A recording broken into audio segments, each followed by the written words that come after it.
Hi,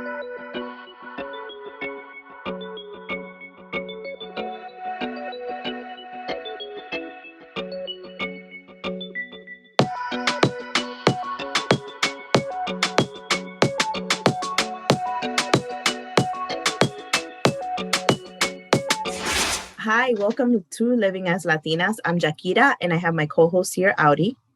Hello. This week, we will be discussing infertility and our very own Aury here, how she lived with this and was able to overcome it. We will listen to her unique story and life experiences as she went through this. So, Aury, tell me, tell me a little bit about what infertility is, I guess. Oh my God, it's horrible. That's my own definition of what it is.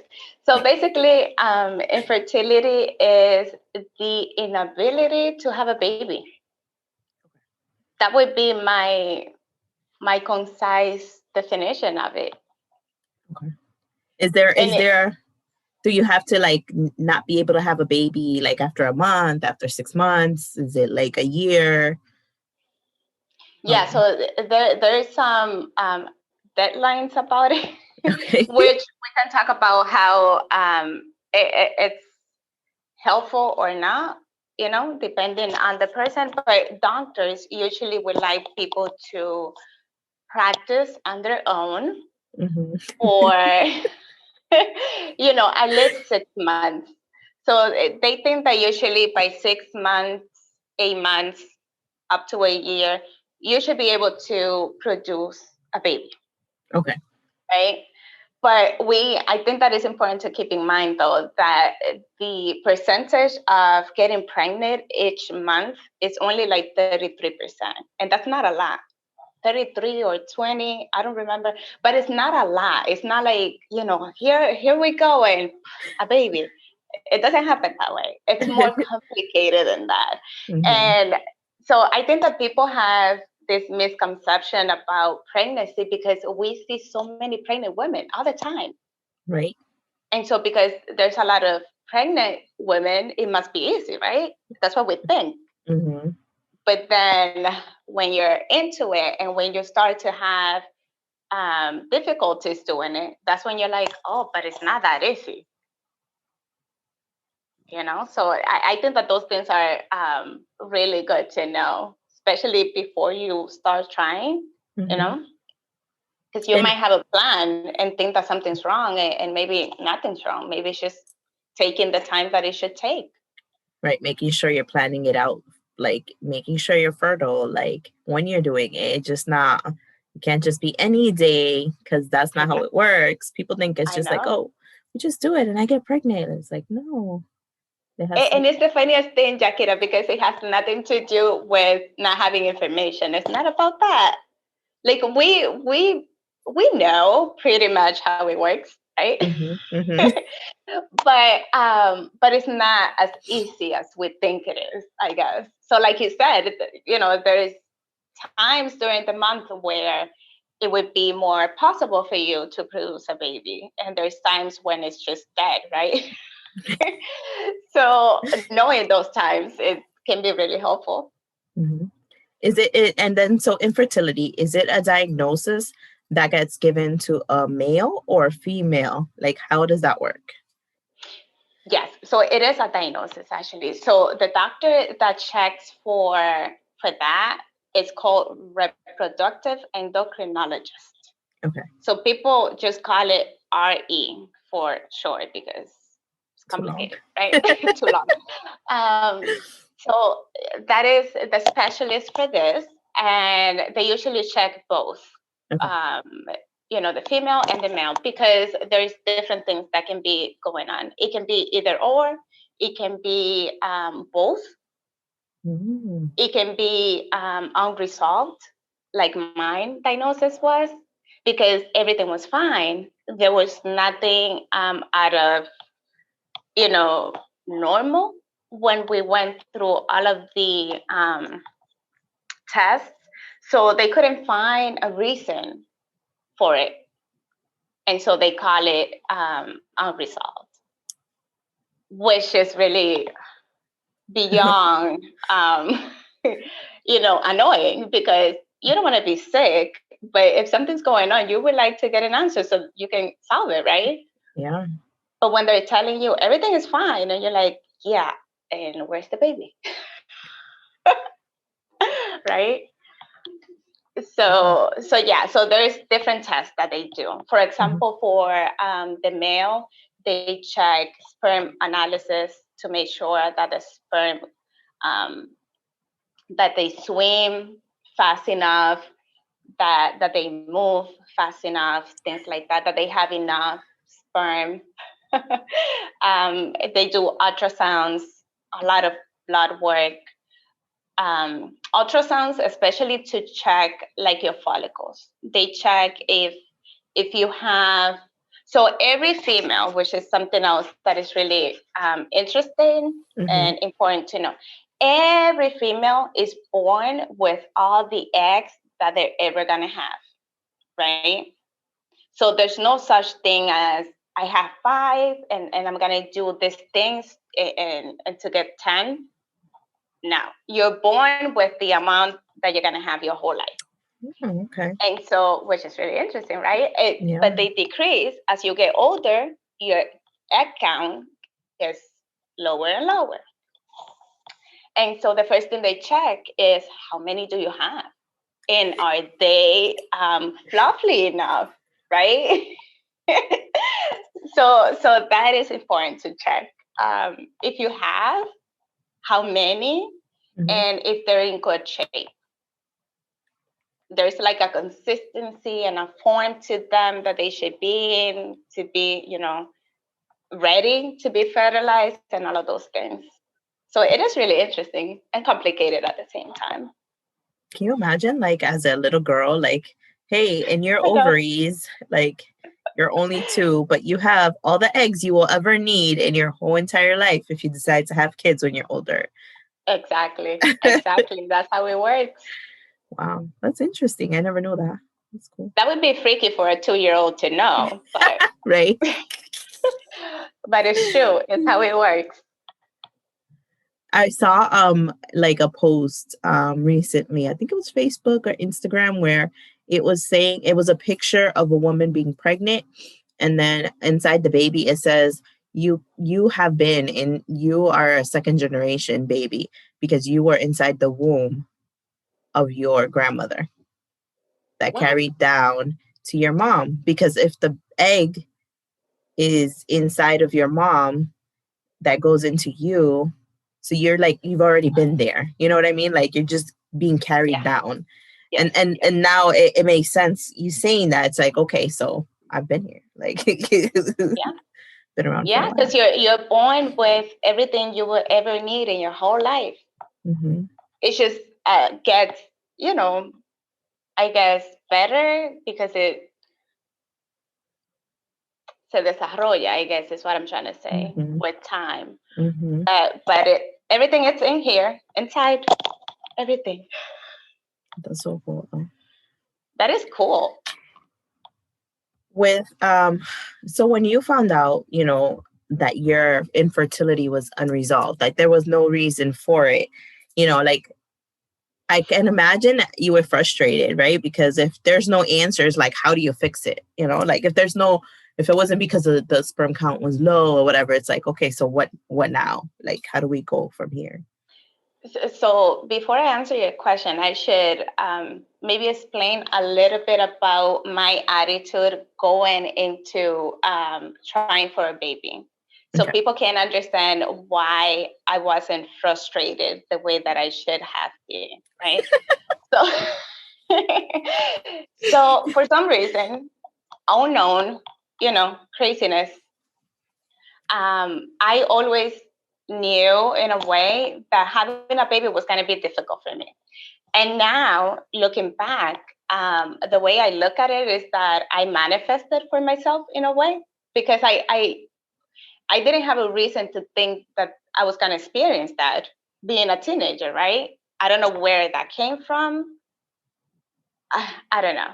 I don't know where it came from, but it happened, right? So I made it happen somehow. And so when I started trying, I stopped taking my birth control pills and all of that, at the back of my head, there was always the thought that, it's not going to happen now.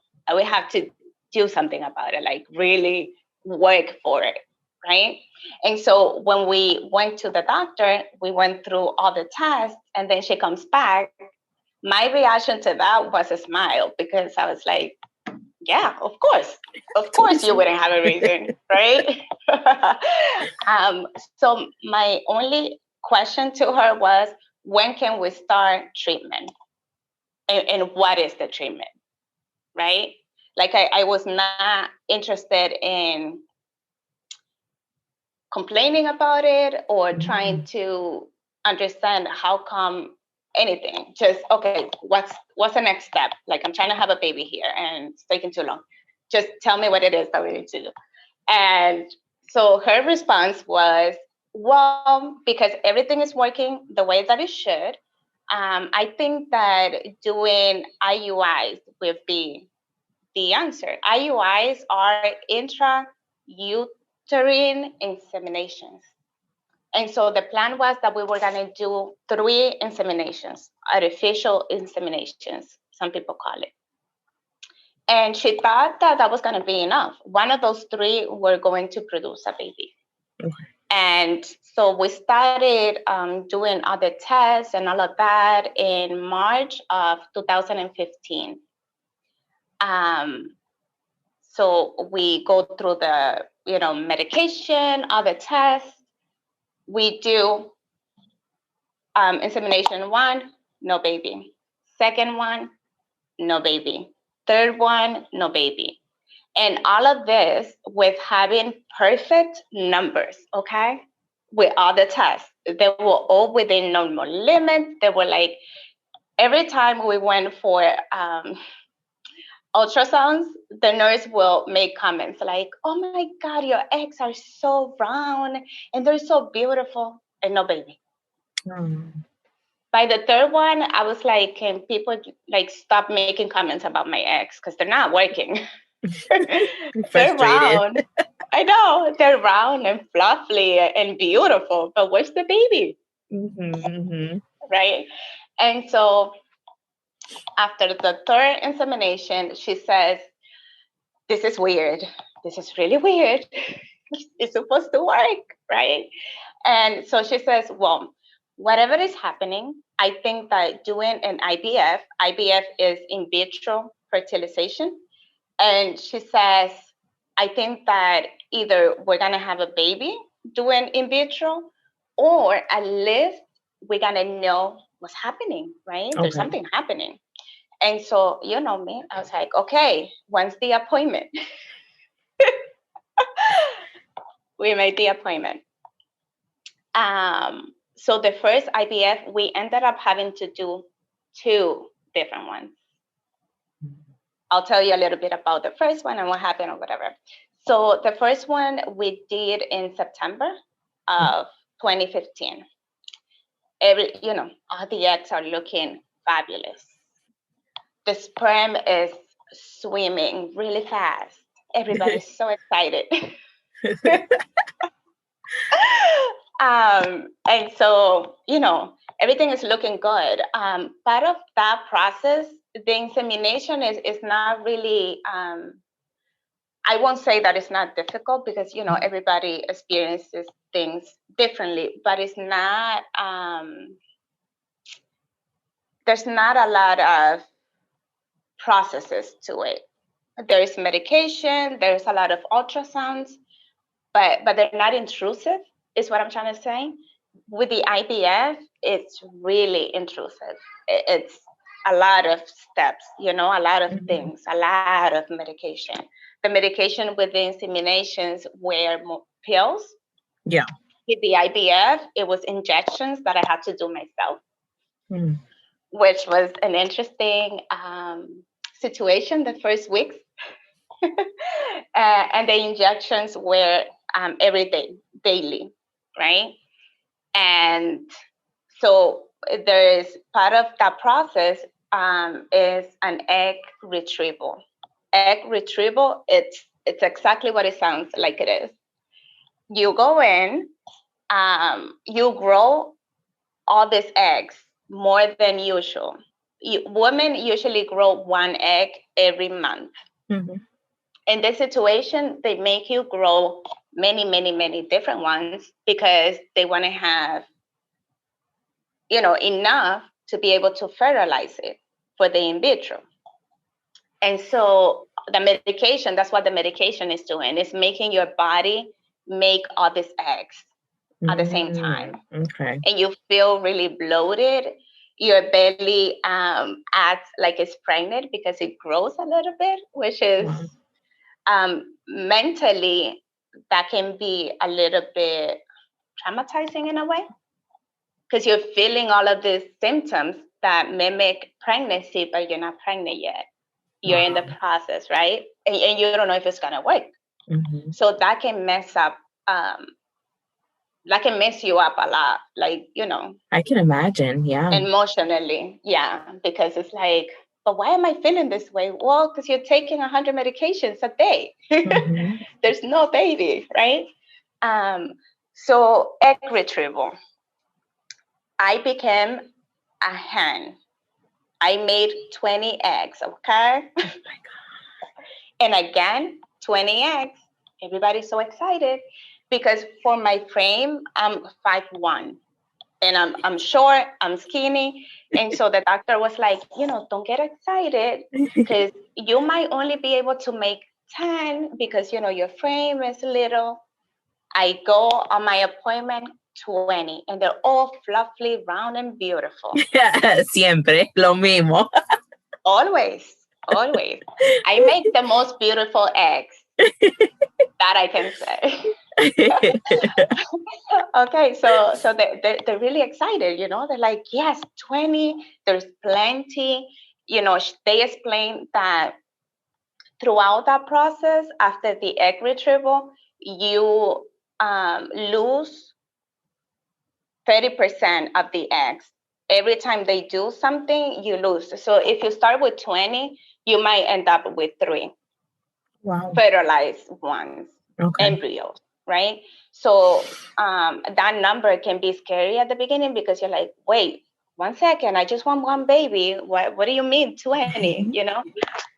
But you're gonna end up with 5 or 3 or 2. So I get 20. Then the next process, I end up with 16. Once they do the next process, I only ended up with 9 eggs fertilized. So what happened was, this is when they found out what the problem was. And this is really interesting and it's really funny. So when we started the treatment, I would go on Pinterest to look for information. And, that was my life. During that time, my life was just infertility, babies, eggs, sperm. I feel like I did a master's in how to make a baby. How to make a baby. I know, it was crazy.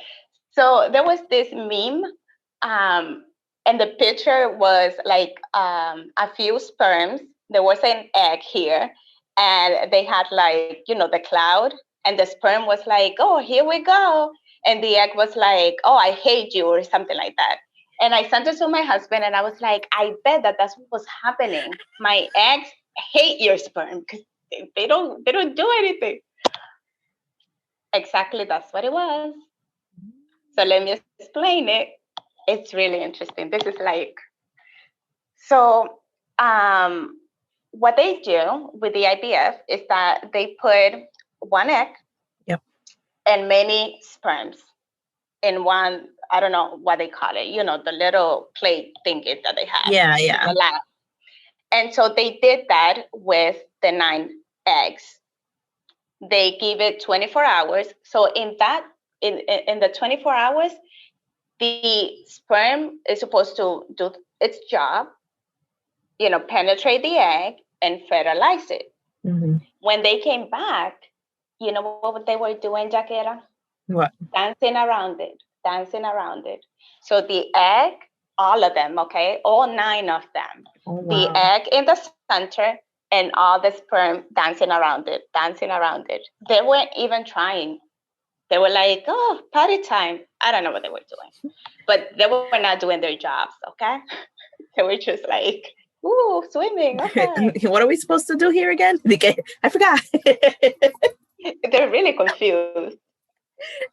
I kept telling my husband, you need to talk to your sperm. Like they really don't know what they're supposed to do. Oh my God. Okay, so what they did is in the lab, so they came back and they're like, ooh, they don't know what they're supposed to do. So they did what is called, let me see, I wrote it down because all these names is a rescue ICSI. And what that means is that they take the egg and they inject the sperm. Mm-hmm. So they make it do it, right? They do what they're supposed to do naturally. They do it themselves in the lab. So That's when they amazing. did that, I know they did that. What ended up happening was in the next 2 days, we lost all of them. They all stopped growing. Mm-hmm. So 9 of them were fertilized. By 2 days, they stopped growing. And so you can imagine, we were crying. When that happened was the first time throughout the whole process that I actually felt defeated.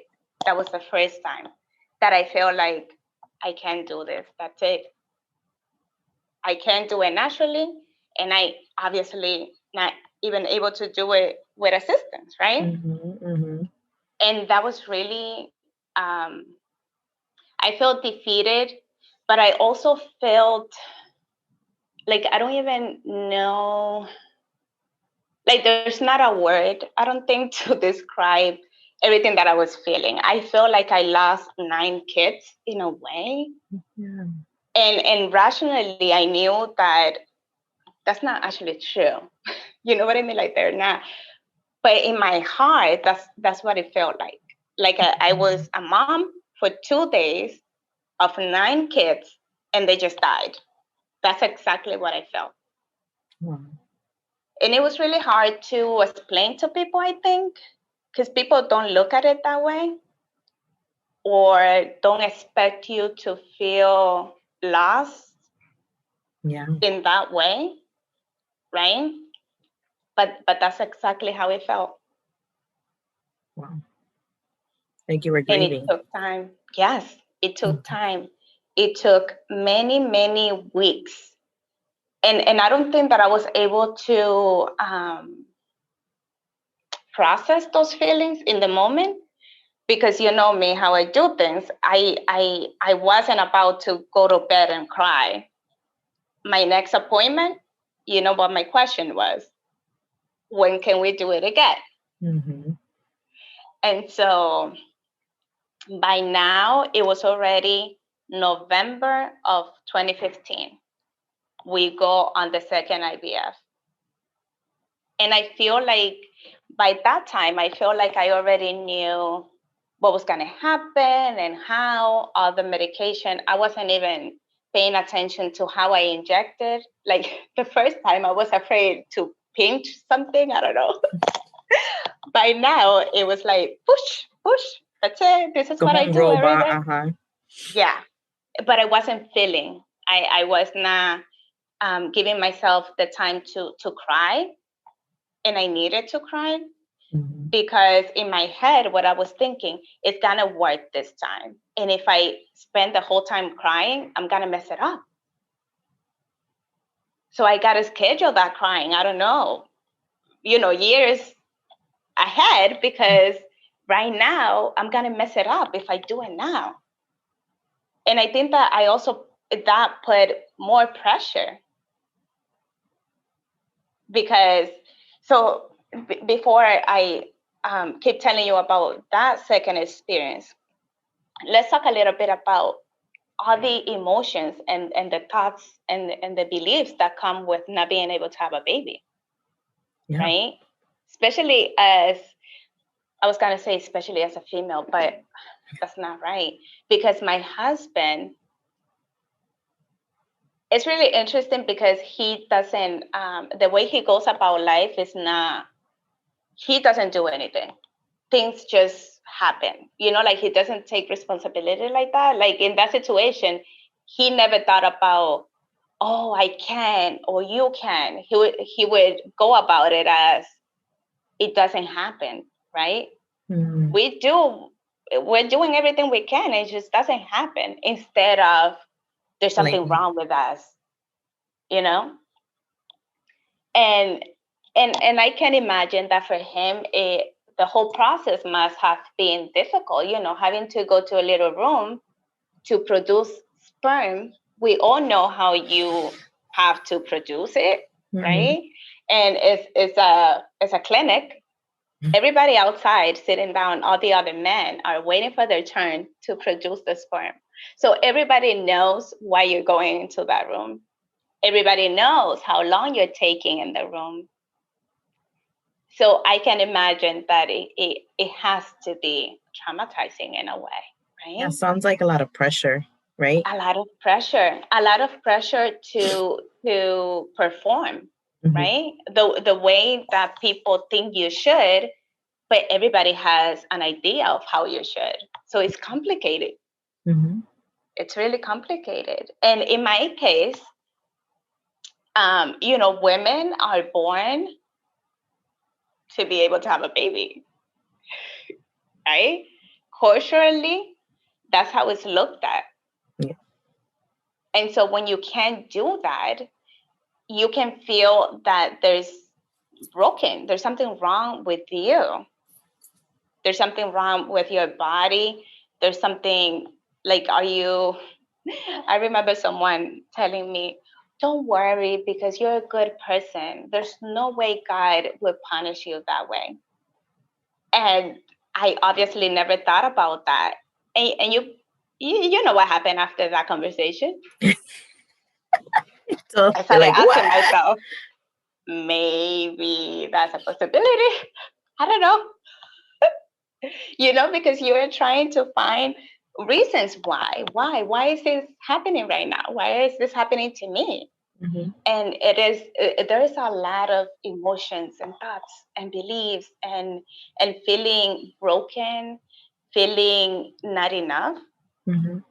feeling that, you know, for some people, not for me personally, but some people might feel, this is the only thing that I supposed to do and I can't Yeah. do it. Like their purpose in life. Exactly. Mm-hmm. And so it can be a really defeating um, experience. I think something that comes up to me, like you and you're talking about this, like during that time, did you guys sit down and have like a conversation, like, hey, like I'm hurt right now. Hey, I need support. Like did you ever try to have that one-on-one talk about how you were feeling throughout the whole process? Not throughout the process. I think that both of us, in our own way, were acting as robots in a way. Okay. I think that the only time that we took the time out to really talk about, oh my God, all of these feelings that I'm having is when we lost all the embryos, the first IVF. And it wasn't even a conversation like with words. It was us just crying. Mm-hmm. But I think that was the only time that, because I think for me, I didn't want to I didn't want to cry to him, because in my mind, it was like he's already feeling all of these things. And then if I go to him, I'm putting my sadness onto him. And I guess he was thinking the same thing. And now thinking back, obviously, it would be better if you can cry together. Right. But at the moment, I think that both of us were fighting really hard to protect the other one, Be the or strong to one. decrease, yes, to be the Mm-hmm. strong one, to decrease the other one's amount of trauma in the process, right? So yeah, that is really interesting to think about that now, because yes, we were not um, acting on emotions at all. It was go, go, go, go, go. What's the next thing? What's the next thing? What happens? What happens now? Go, go, you know? Mm-hmm. Yeah. So so in November, then you went to get your second treatment, or you started your second treatment? How long was that Yeah. process? Um, you mean between when we ended the first one and to start the other one? No, when you started the second one, to, you know, whether it was successful or not. Oh, it was, so we started November, and then 2 weeks and a half, we will know if it worked or not. Yeah. But it's not a long process. Like you two have to wait weeks, months. but 2 weeks after the transfer of the embryo, though, through the whole thing, I would say like a month and a week. Okay. So it's not a long time, but when you're into it, the days seem to go really slow. I can imagine. Really, really slow. But the second IVF, so I go in and I'm like, yeah, like this time it's gonna work because we already have all the answers. We already know why they're not communicating. They hate each other, whatever. But they're gonna make them, they're gonna do it. Mm-hmm. So the plan with this one was that they weren't going to let them do it because we already know that they don't know how to do that. So in the lab, they were going to inject the sperm right away, no waiting. So that was a good thing. So this time around, I get 21 eggs a hen. They're all round. They're so beautiful.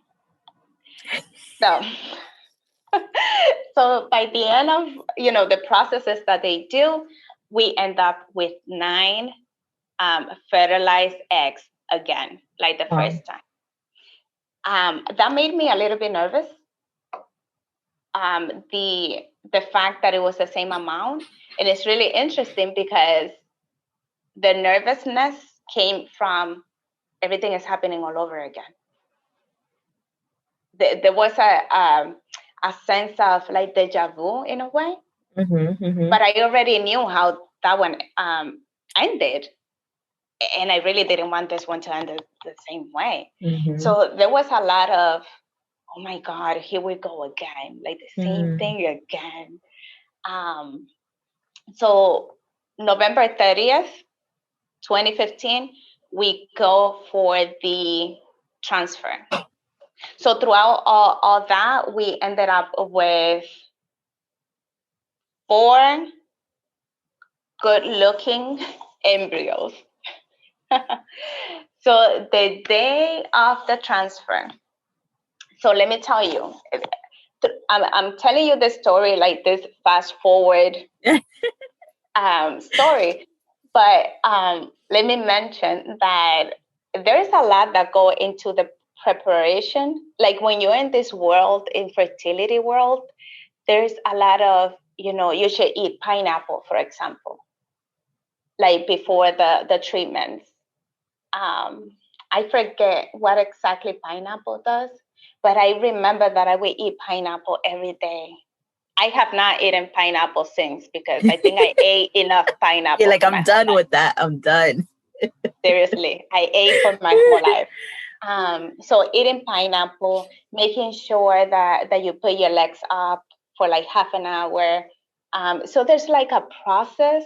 So even being intimate becomes a process, Mm-hmm. which can be really detrimental for your relationship. Mm-hmm.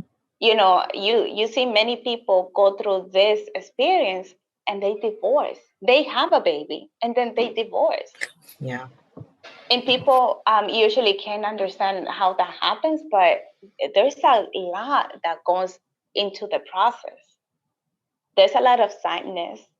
There's a lot of there can be a lot of your fault, my fault, because of your body can't do it or whatever. And that can be really detrimental for anyone's relationship, your relationship with yourself and your relationship with your partner.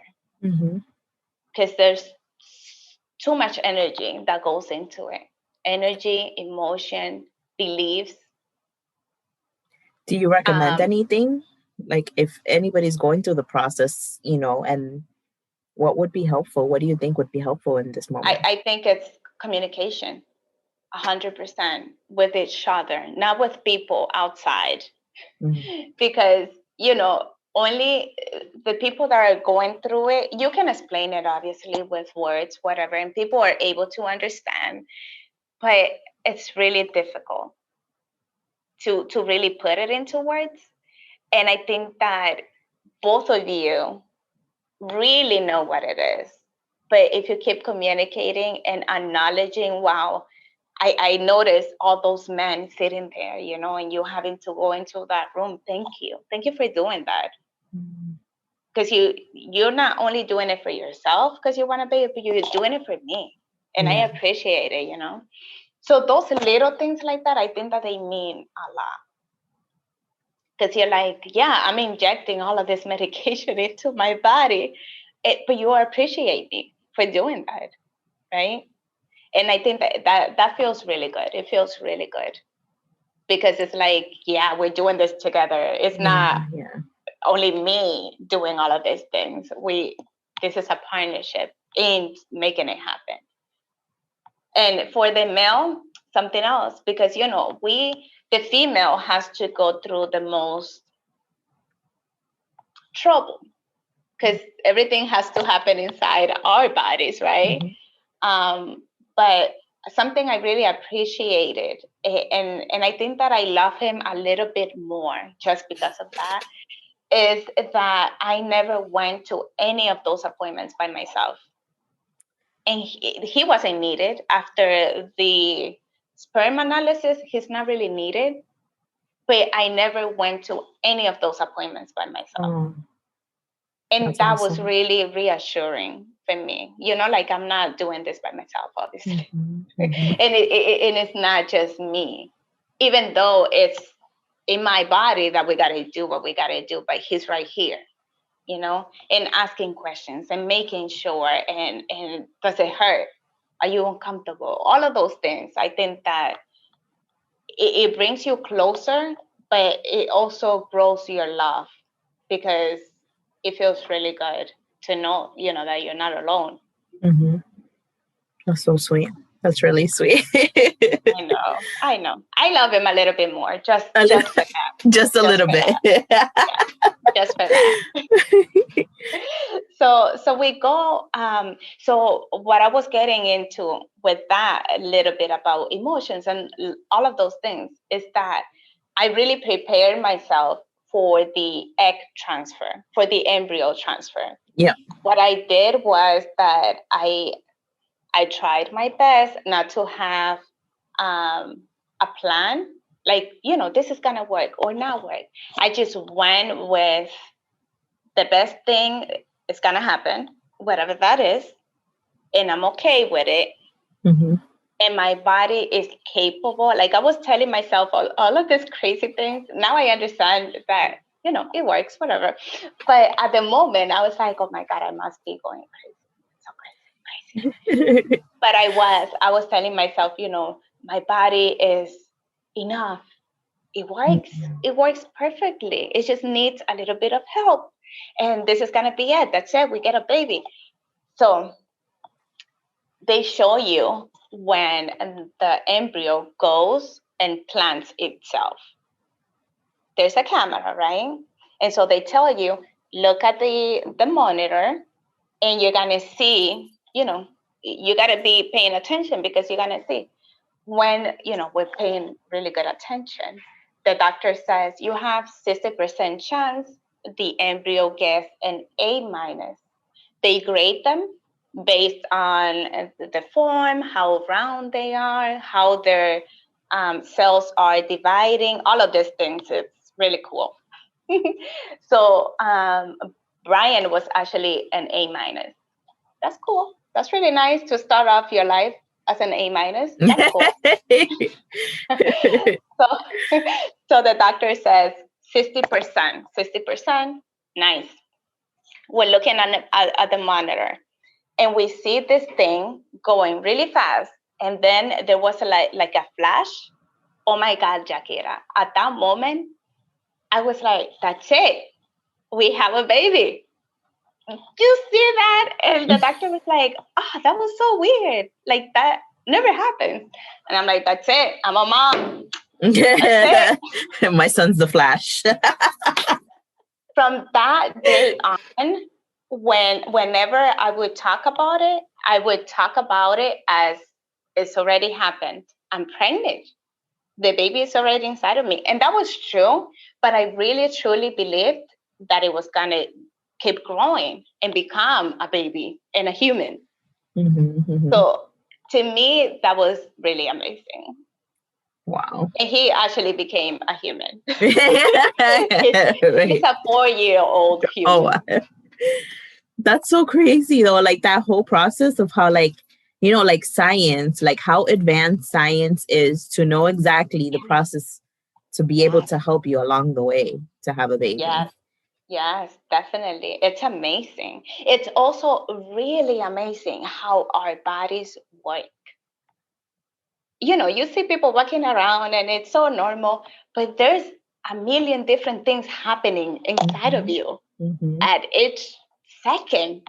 Like you're not, you don't know about it because it's, you know, like mechanical, but it's amazing. It's amazing how all of those things work in a way like synchronistically that you don't even have to think about. It's just happening. And it's doing it. And I think so, like with this, you know, with having to go through infertility and everything like that, like it can be some, you know, like yours is a success story. You ended up, you know, being able to have a baby and have more babies and all that. What advice would you give to somebody maybe that wasn't able to be successful, or like what would you say to them, you know, like if you had a friend going through the same process or thinking about it? That is actually that's a simple question, but it's a difficult question, and I'll tell you why. When I was going through all of this, the most difficult thing about that process was people trying to help me. And it can sound bad, but that was the most difficult part. You know, the comments. And the comments were coming from people's wanting me to feel better. But they were not making me feel better. Because when you're ready to have a baby,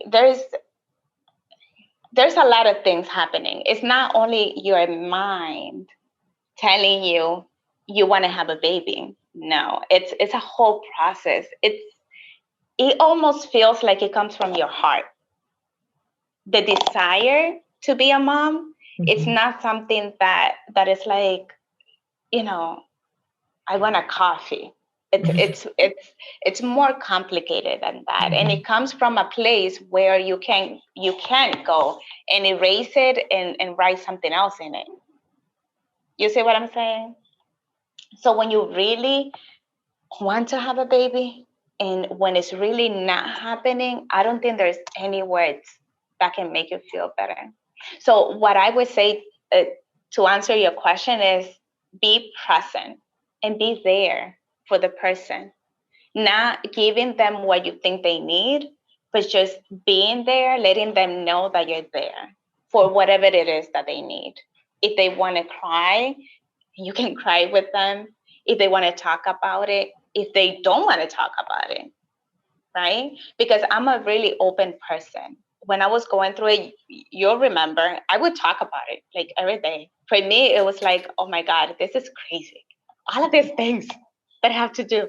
And but some people are really, you know, they're not that open and they don't really want to talk about it. And they might really be feeling broken. Yeah. So it is complicated.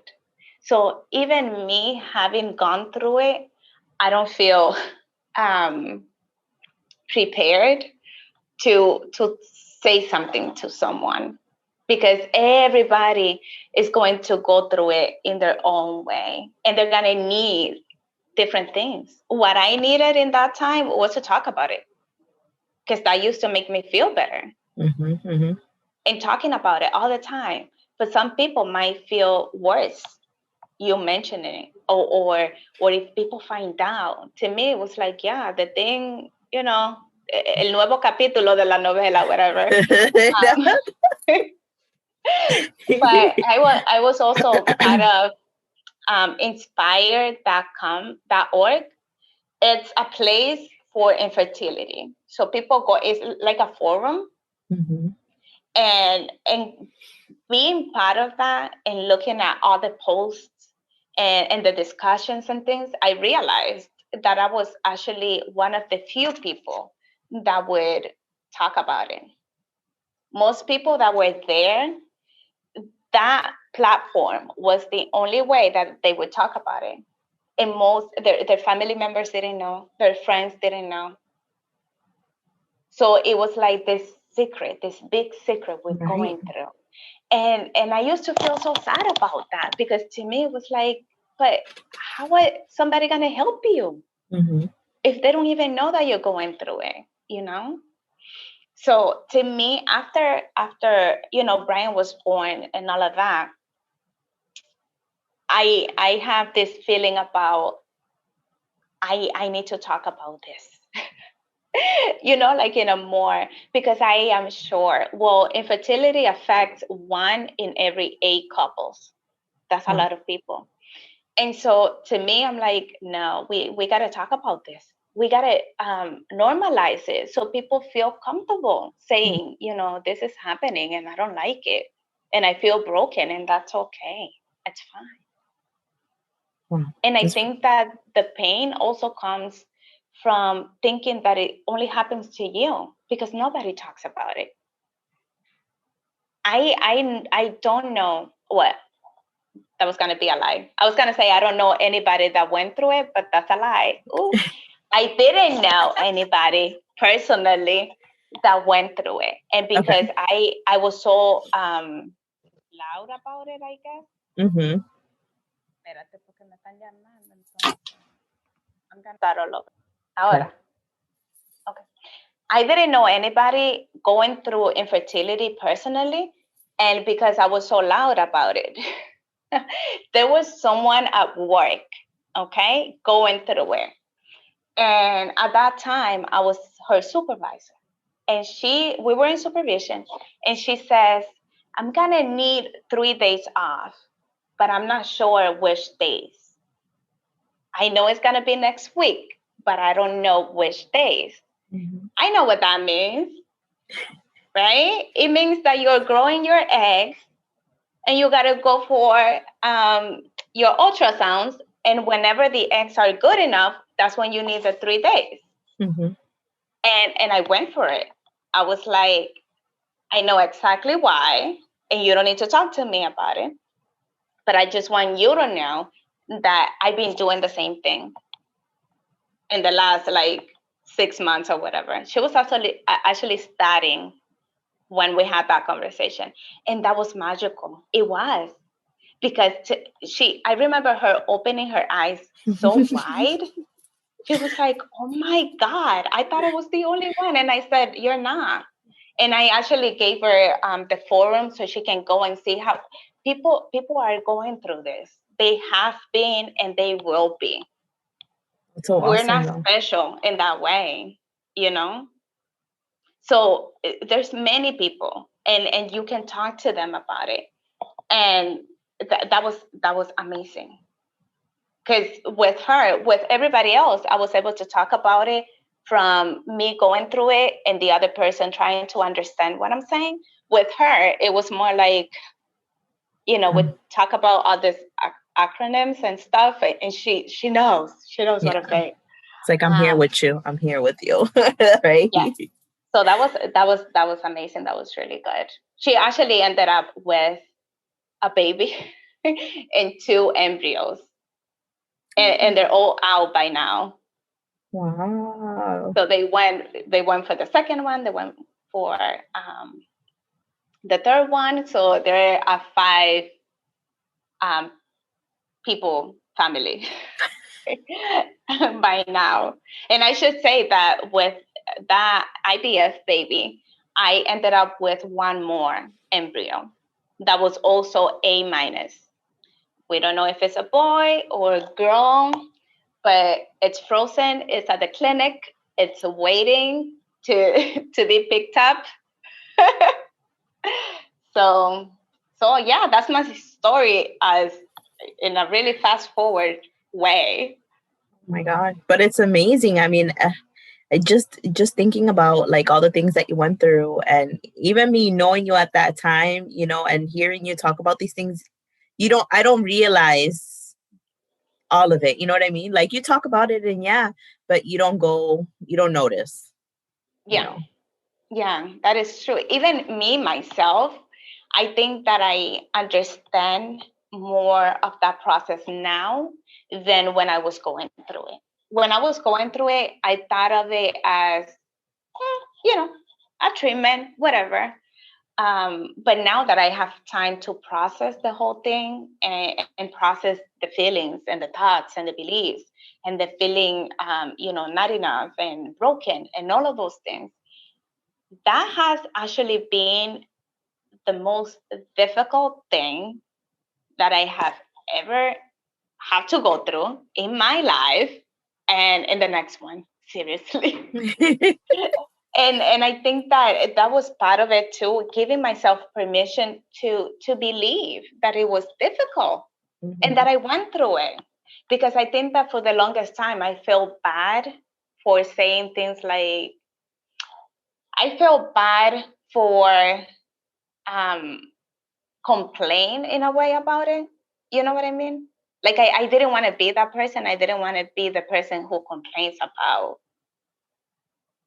all of that, because the way I used to see it was, yeah, but there's many people who have the same problem and they don't have the opportunity to go to treatment because it's really expensive. And I have the opportunity to do it, so I can complain. In 2021, who I am now, that's not true. Of course, I'm entitled to complain all I want because I had to go through it.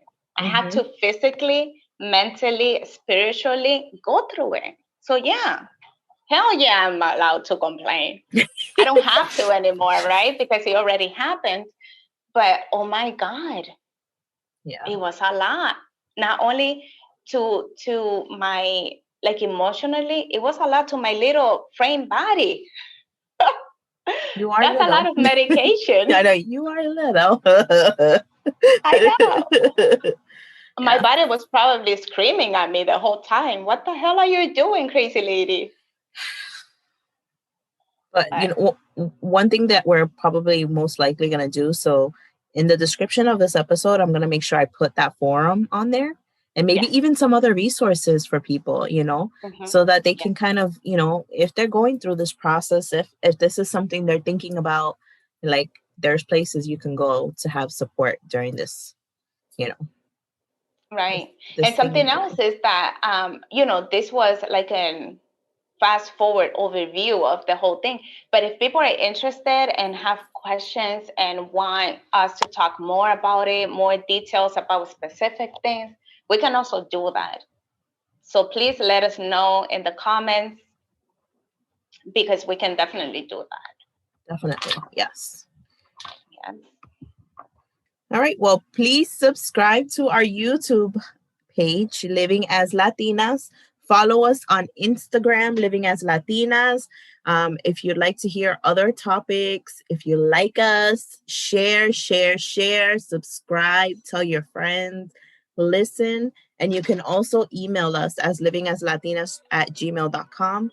Enjoy your week and remember to always be kind to others. Thank you.